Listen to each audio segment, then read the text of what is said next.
입은 것이 이 꽃 하나만 갖지 못하느니라. 오늘 있다가 내일 아궁이에 던지우는 들풀도 하나님이 이렇게 입히시거든 하물며 너희일까 보냐. 믿음이 적은 자들아, 그러므로 염려하여 이르기를 무엇을 먹을까, 무엇을 마실까, 무엇을 입을까 염려하지 마라. 이는 다 이방인들이 구하는 것이라. 너희 천부께서 이 모든 것이 너희에게 있어야 할 줄을 아시느니라. 너희는 먼저 그 나라와 그 의를 구하라. 그리하면 이 모든 것을 너희에게 더하시리라. 아멘.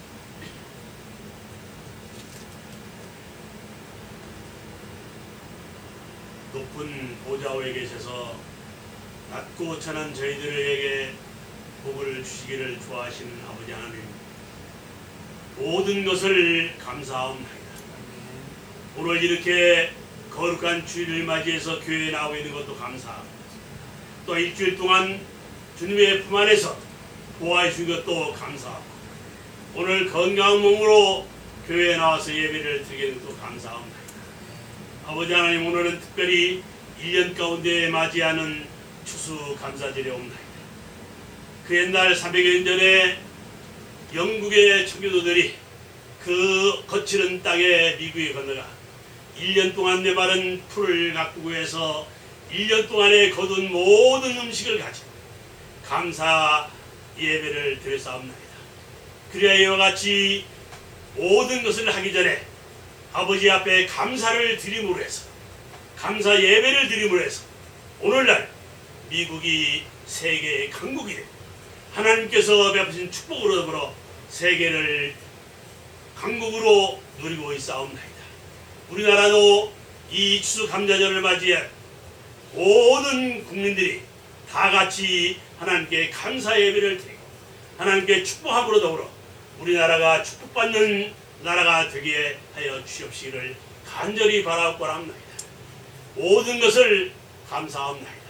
저희들이 대한민국에 태어난 것도 감사합니다.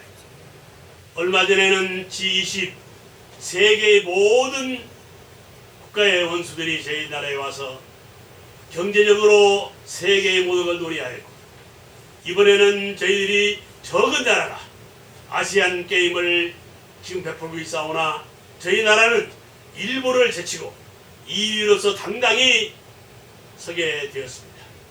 적은 국가가 아시아의 55개국 중에서 당당히 2위로 설 수 있는 이와 같은 나라에 태어난 것도 감사합니다. 우리는 이 태어난 대한민국을 위해서 앞으로도 주님께서 주시는 대로 이 나라를 건설하고 이 나라를 선진화하는 데 저희들이 앞서설 수 있도록 인도하여 주십시기를 바랍니다. 또한 이곳에 충남교회를 세우신 것도 감사합니다.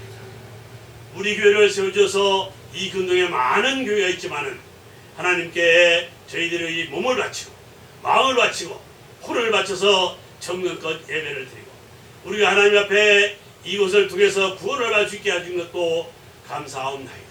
이 교회를 통해서 저희들이 앞으로도 감사하고 모든 일을 주님께 맡기옵고 저희들이 일할 수 있도록 인도하여 주시옵소서. 오늘 또한 교회를 저희들이 먹여주시는 두 분 목사님에게 건강을 주신 것도 감사합니다. 또한 그 목사님들이 우리 교회를 위하고 저희들을 먹여주고 모든 것을 행할 때에 하나님께서 축복과 은혜로서 저에게 먹을 수 있도록 앞으로도 인도하여 주시기를 바라고 합니다. 아버지 하나님, 저희들이 건강한 것도 감사하고 저희 가정이 화목한 것도 감사하고 저희들이 이와 같이 사회생활을 잘 누리는 것도 감사하고 모든 것을 감사합니다. 오늘 감사주의를 통해서 저희들이 감사한 마음으로 하나님께 영광을 돌릴 수 있도록 인도하여 주십시오. 이 예배도 감사한 마음으로 예배를 드릴 수 있도록 또 인도하여 주시옵소서. 지금 저 시간쯤에 마치는 시간까지 저희에게는 큰 은혜를 주시고 하나님께는 영광만 받으시는 이 예배가 되게 하여 주시옵소서. 이 모든 말씀을 예수님 이름 받들고 기도하옵나이다. 아멘.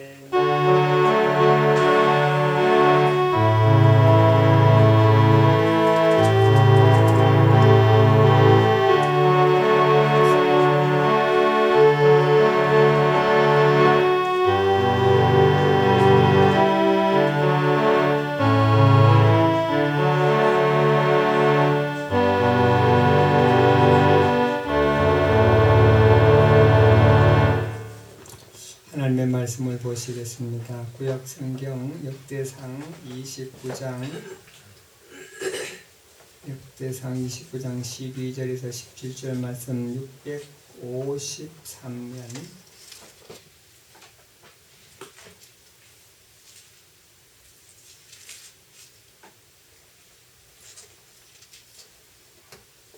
역대상 29장 12절에서 17절 말씀까지 공독해 올리겠습니다. 653면 정도 되겠습니다. 12절에서 자신을 알고 공독해 올리겠습니다. 부와 기가 주께로 말미암고 또 주는 만유의 주제가 되사 손의 근세와 능력이 싸우니 모든 자를 크게 하심과 강하게 하심이 주의 손에 있나이다. 우리 하나님이여, 이제 우리가 주께 감사하오며 주의 영화로운 이름을 찬양하나이다. 나와 나의 백성이 무시간대이처럼 즐거운 마음으로 드릴 힘이 있었나이까. 모든 것이 주께로 말미암아 싸우니 우리가 주의 손에서 받은 것으로 주께 드렸을 뿐이니이다. 주님, 주 앞에서는 우리가 우리 열조와 다름이 없이 나그네와 우고한 자라. 세상에 있는 날이 그림자 같아서 머무름이 없나이다. 우리 하나님이 여호와여, 우리가 주의 거룩한 이름을 위하여 전을 건축하려고 미리 저축한 이 모든 물건이 다 주의 손에 왔사오니 다 주의 것입니다. 나의 하나님이여, 주께서 마음을 감찰하시고 정직을 기뻐하시는 줄 내가 아나이다. 내가 정직한 마음으로 이 모든 것을 즐거이 드렸사오니 이제 내가 또 여기 있는 주의 백성이 주께 즐거이 드리는 것을 보니 심히 기쁘도소이다. 우리 열조 아브라함과 이삭과 이스라엘의 하나님 여호와여, 주께서 이것을 주의 백성의 심중에 영원히 두어 생각하게 하시고 그 마음을 예비하여 주께로 돌아오게 하옵소서. 또 너무 많이 읽었는데 17절까지 읽어야 되는데 그럼 이 시간 다 같이 동성으로 기도하시겠습니다. 받을 은혜 위해서 이 시간 다 같이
주님, 이 시간도 우리를 사랑해 주시고 엎드려 기도하며 매사에 감사할 수 있게 도와주심을 감사합니다. 이 시간 우리의 감사가 진정 어린 감사가 되게 하여 주시고 아버지 앞에 진정 어린 감사가 되게 하여 주시옵소서. 예수님의 이름으로 기도하옵나이다. 아멘. 주보를 보십시다.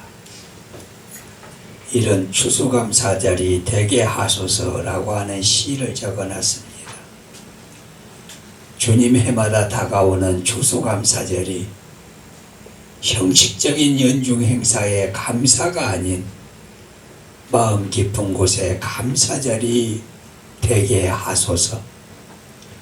하늘의 햇빛과 밤중의 달을 높이 띄우신 하나님이신 줄 믿는 추수감사절이 되게 하소서. 한 해의 삶의 감사를 몽땅 모아서 드려지는 추수감사절, 입을 것, 먹을 것 베푸신 하나님을 인정하고 믿어지는 추수감사절, 진실된 마음의 헌신의 감사 주일이 되게 하소서. 아침에 일어나 숨쉬는 것도 잠자리에 일어나 움직이는 것도 주님의 붙드심에 감사하는 추수감사절 절기가 되게 하소서. 나의 생명을 연장시켜 주셨고 위험한 골목에서 보호하셨고 지켜주셨던 하나님을 진실된 가슴으로 바라보고 믿어지는 추수감사절이 되게 하소서.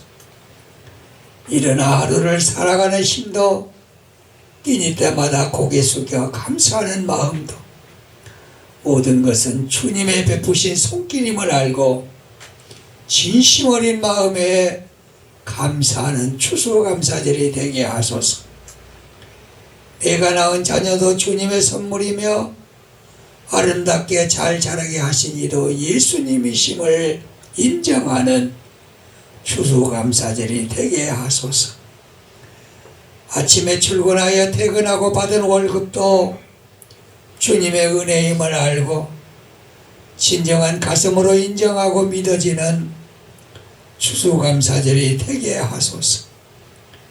비록 고난의 잔을 마시고 아픔의 기억을 채우고 있다 하여도 내일은 더욱더 밝게 빛나게 하시고 내일은 더욱더 건강하게 고쳐주실 주님께 더욱 감사한 생각이 생산되어지는 추수감사절이 되게 하소서.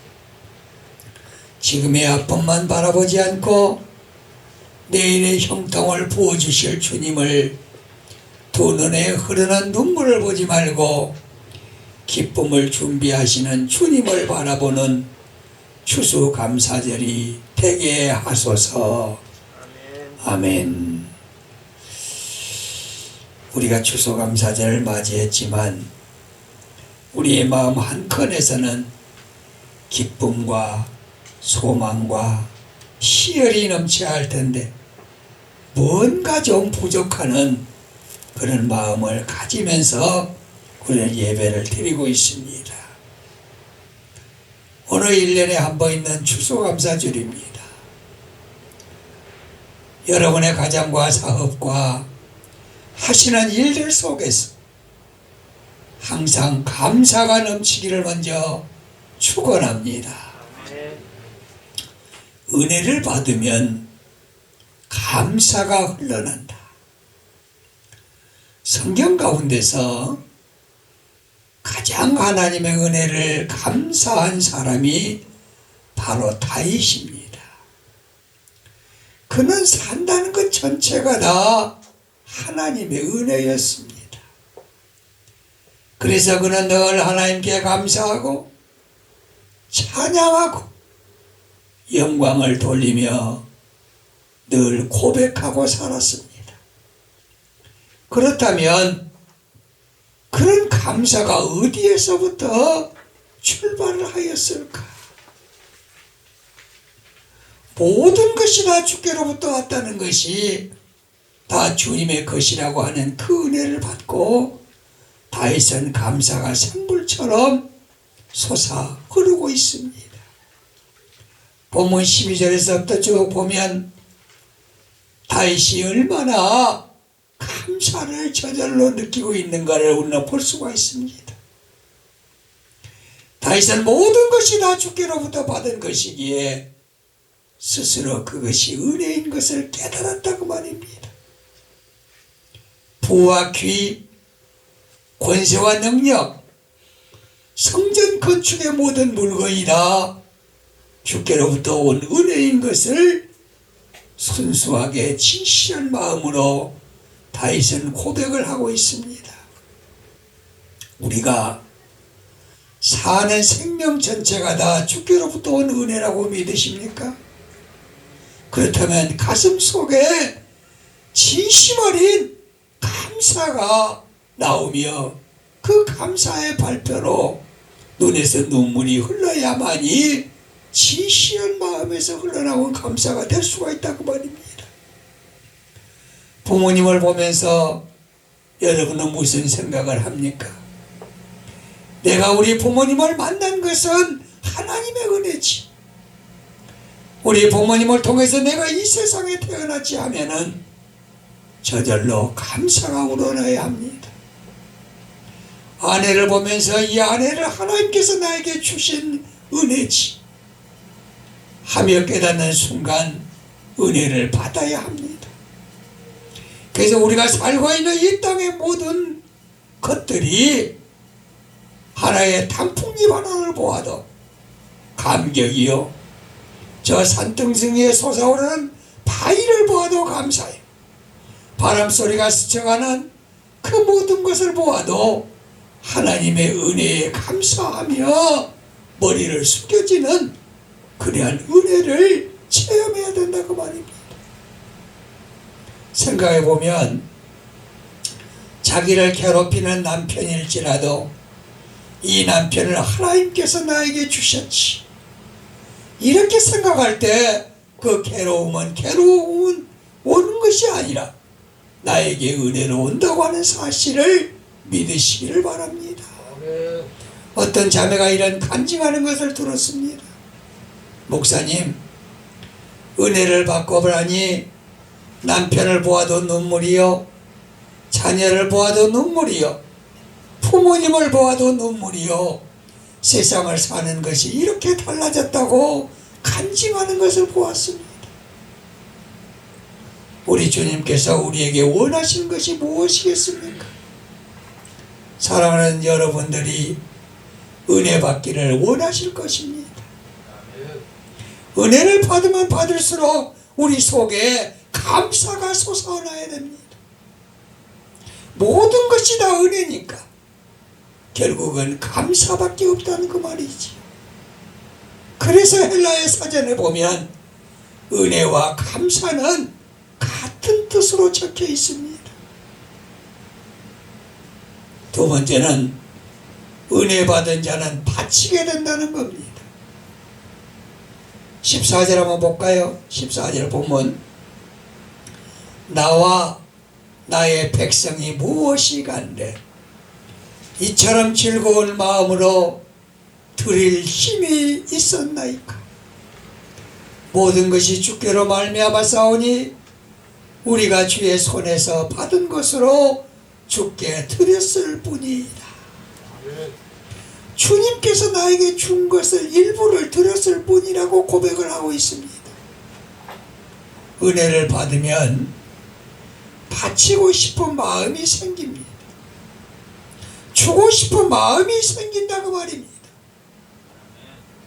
하나님께 즐거운 마음으로 드릴 때 힘이 어디에서 솟아오릅니까? 그것은 은혜를 받아야만이야 됩니다. 은혜를 받으면 받을수록 빚진 자라는 것을 고백하게 된다는 사실이지요. 은혜는 하나님이 주시는 입장에서는 궁일이요, 받는 우리는 거저 받은 선물에 불과합니다. 그러나 거저 받으면 은혜를 헛되게 할 수가 있습니다. 그러므로 은혜로 받으려면 반드시 은혜를 빚으로 받아야 하고, 은혜 받은 자는 빚진 자로 고백이 되어야 된다는 것입니다. 은혜가 빚이 되었다면 그 은혜를 보답하지 않고는 견딜 수가 없게 됩니다. 은혜를 참으로 받으면 빚진 자의 심정으로 하나님께 바치고 싶어진다 그 말입니다. 우리는 어느 정도 노력하면 갚을 수 있는 빚이 아니라 내 일생을 다 바쳐도 갚을 수 없는 빚입니다. 한 사업자가 부도가 나서 기도원에 숨어 있다가 찬송가 405장을 부르면서 심령이 깨지기 시작했습니다. 나 같은 죄인을 살리시기 위해서 주님께서 십자가를 지셨다. 나 같은 죄인을 위해서. 그 찬송가를 부르는 사이에 가슴이 뜨거워지기 시작했습니다. 남은 것은 빛이요, 은혜를 모르고 망하면서도 깨닫지 못한 것을 알고 통곡을 하면서 스스로 자신을 발견했습니다. 내가 남을 돈 떼어먹고 내가 잘못해서 사업을 망하고 나서 왜 그 사람에게 상처를 입혀야 하는가? 나 혼자 이렇게 기도원에 숨어 있어서 될 일인가? 그는 거기서 크게 깨우침을 받고 내려갔습니다. 예수를 믿고 즐거움을 얻어야 합니다. 즐거운 예수를 믿어야 한다고 말입니다. 즐거운 마음으로 예배를 드리십시오. 그래야 예수를 믿는 보람을 느끼게 될 줄로 믿습니다. 우리가 예수님을 생각할 때마다 즐거워하면 주님께서 내가 나를 보고 즐거워하니 내가 참으로 행복하구나. 너와 함께 영생하기를 내가 원하노라라고 말하실 것입니다. 저는 목회를 하면서 이런 비밀을 알았습니다. 바치는 자만이 즐거움이 있다는 것을 알았습니다. 바치게 되면 교회의 주인 같은 생각이 듭니다. 나도 이론이구나. 그러나 그렇지 아니하면 수수방관하고 손님에 불과하다고 하는 겁니다. 우리 제명이하고 경희가 11조를 한 달에 한 70에서 80만 원씩 매월 바치고 있습니다. 그러나 실제 받는 금액은 500에서 600만 원밖에 안 되거든요. 근데 왜 그렇게 내느냐? 그것은 월급의 총액을 바치고 있는 거예요. 이것저것 띄고 나면 손에 들어온 것은 얼마 안 되지만 하나님께서 나에게 부어주신 책정해 주신 그 금액을 바치겠다는 거예요. 하나님 앞에 시간을 바치지 않고 마음을 바치지 않고 물질을 바치지 않는 사람에게는 하나님께서 결코 즐거움을 주지 않는다는 사실을 믿으시기 바랍니다. 예수를 믿고 즐거운 사람이 누굽니까? 바로 몸과 마음과 시간과 물질을 하나님께 아낌없이 바치는 사람인 겁니다. 즐겁게 사는 남편이 누구입니까? 아내에게 무엇인가 주려고 하는 남편이 즐거운 겁니다. 즐겁게 사는 아내는 남편을 향해서 헌신하고 무엇인가 사랑으로 봉사하는 아내는 그 마음이 늘 즐겁습니다. 내가 남편을 위해서 무엇을 할 것인가? 내가 자식을 위해서 무엇을 할 것인가? 내가 부모를 위해서 뭘 할 것인가? 뭔가 하고자 하는 그 마음에 기쁨이 난다 그 말입니다. 회사에 가서 자기 마음을 바치면서 회사를 위해서 헌신하는 사람은 마음이 즐겁습니다. 그러나 그 마음을 갖지 않으면 직장 생활이 참으로 힘들고 어렵습니다. 고통스러운 것이 된 겁니다. 우리가 예수를 믿기 때문에 천국에 오는 이미 예약이 되어 있습니다. 기왕에 우리가 천국에 갈 것 어떻게 가야겠느냐 그 말입니다. 우리가 천국을 갈 때는 기분 좋게 웃으면서 천국을 갈 수 있는 여러분이 되시기를 축원합니다. 아멘. 세 번째는 은혜를 받으면 받을수록 내가 나그네라고 하는 사실을 깨닫게 된다는 겁니다. 15절 한번 볼까요? 15절에 나와 있습니다. 15절 주 앞에서는 우리가 우리 열조와 다름없이 나그네와 우구한 자 세상에 있는 날이 그림자 같아서 머무림이 없나이다.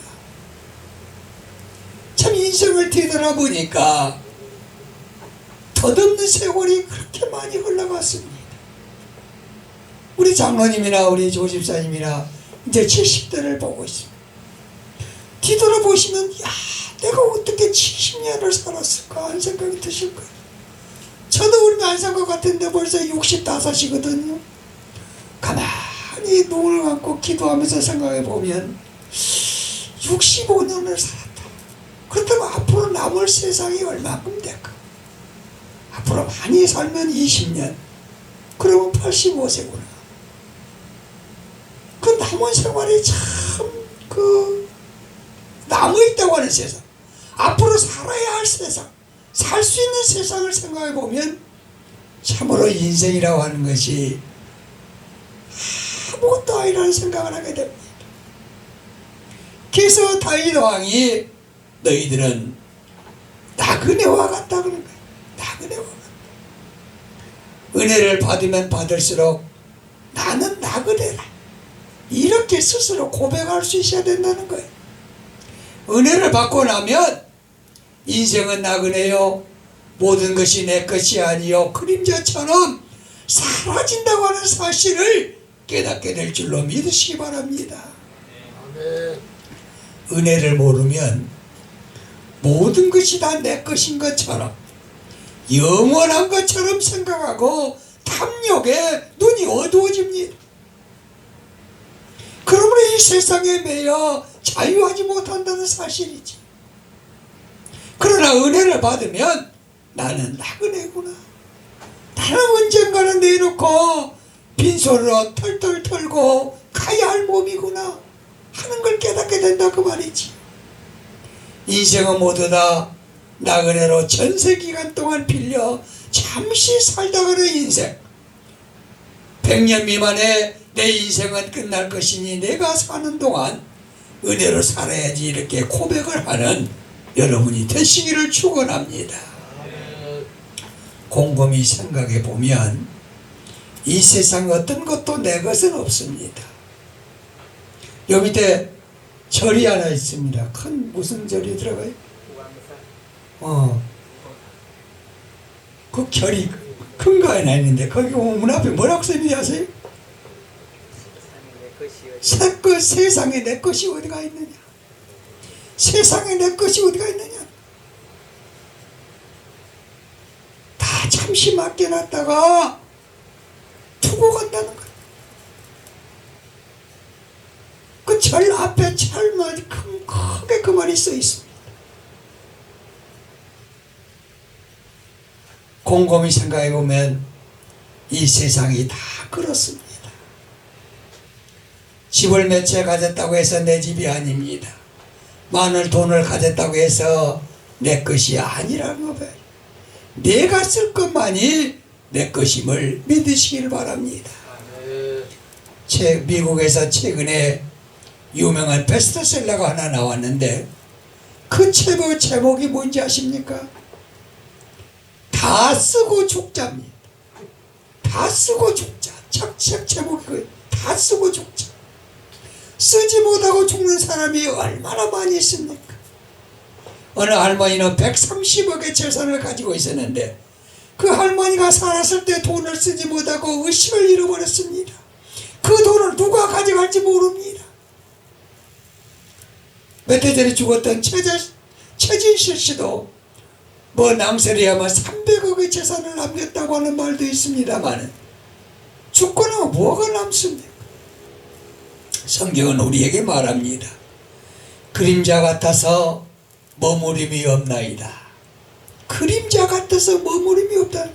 그림자가 여러분 머무를 수가 있어요? 그림자는 그 물체가 옮기면 옮길수록 그 자리를 영원히 지키지 못한 것이 그림자입니다. 생각해 보면 돈도 명예도 떠납니다. 몸도 세월도 갑니다. 다 지나간다는 거예요. 내 곁에 머무른 것은 아무것도 없습니다. 돈은 돌기 때문에 뭐라 그러죠? 돈이라 그래. 한 형제가 부도로 많은 것을 깨닫고 고백을 합니다. 사업이 무너지면서 공장도 문을 닫고 별장도 넘어가고 빌딩도 다른 사람에게 넘어가고 다 없어지고 나서 그가 깨달은 것은 다 넘어가는구나. 결국은 다 가는 것이구나. 그런데 하나님께 바친 것만이 남는 것이구나라고 고백하는 걸 들었습니다. 하나님께 돌아갈 것을 믿습니까? 실제 내 자신이 나그네라는 것을 믿으십니까? 이 세상에 아무것도 가지고 온 것이 없음에 아무것도 가지고 가지 못함을 진실로 믿느냐 그 말입니다. 주먹을 쥐고 이 세상에 태어나 야심과 의욕을 가지고 공부하고 돈 벌고 출세하지만 결국 죽을 때는 손을 쫙 펴고 죽습니다. 왜 손을 펴고 죽는지 아세요? 이제는 다 놓고 간다는 거예요. 15절 다시 한번 봅니다. 주 앞에서는 우리가 우리 열조와 다름없이 우리 조상들도 다 그렇게 갔다는 거예요. 다 죽었다는 거예요. 나그네와 우고한 자라. 세상에 있는 날이 그림자 같아서 머물이 없나이다. 이미 부모님은 돌아가셨지만 남는 것이 뭐가 있냐는 거예요. 나그네는 지나가는데 어디로 갑니까? 주께로 간다고 하는 말입니다. 은혜를 받으면 받을수록 주께로 간다는 사실을 믿으시기 바랍니다. 마지막 네 번째입니다. 은혜 받은 자는 진실하게 산다는 거예요. 은혜를 받으면 받을수록 그 속에서 진실이 나온다는 겁니다. 얼마 전에도 이야기했습니다마는 우리 노회장의 간증입니다. 그 교회에 이복만 강도사가 있는데 아버지는 알코올 중독자로 돌아가시고 어머니는 몸이 늘 아파하시는데 외아들인 그가 아르바이트를 해서 1,000,000원을 모아가지고 교회 목사님께 가져와서 헌금을 하겠다는 겁니다. 학교 다니면서 밤에 와서 그 아르바이트를 했고 한 10년 가까이 모은 돈이 1,000,000원을 모았다는 거예요. 그 모은 돈을 전부 다 가져와서 목사님에게 헌금을 한다는 거예요. 목사님은 그의 형편을 너무나 잘 알기 때문에 그래 알았다. 11조로 100만원만 받겠다고 했더니 안 가더랍니다. 다 하겠다는 거예요. 그래서 그럼 500만원만 받지 했더니 울면서 다 내겠다는 겁니다. 한우 수 없이 축복들 해주고 다 받았다 그럽니다. 그러고 나서 3일 만에 어머니가 쓰러져서 내사 상태가 되어 40일이 되어도 깨어나지 않자 병원에서는 장기를 기증하라고 한다는 거예요. 목사님 이럴 때 어떻게 해야 됩니까? 하고 이복만 그 전도사가 1,000,000원을 냈던 전도사가 울면서 목사님에게 이야기를 하는 거예요. 그래서 목사님이 그래 내가 3일을 금식 기도하면서 한번 어머니를 위해서 내가 기도하겠다. 3일 후에 내가 이야기를 해주지 하고 돌려보냈습니다. 그런데 강도사의 이모님이 보험회사에 다니면서 어머님 앞으로 많은 돈을 보험을 들어놨어요. 근데 기적 같은 일이 일어났다는 사실입니다. 3일째 되는 아침에 그 어머니가 움직이기 시작합니다. 손발을 움직이더니 나중에는 눈까지 딱 뜨는 거예요. 그래서 그 어머니가 살아났습니다. 그리고 지금은 튼튼하게 건강하게 잘 살고 있다고 하는 사실입니다. 다윗은 자신도 하나님 앞에 즐거이 드렸고 백성들도 즐거이 드리는 것을 보았습니다. 하나님은 정직한 마음을 기뻐하십니다.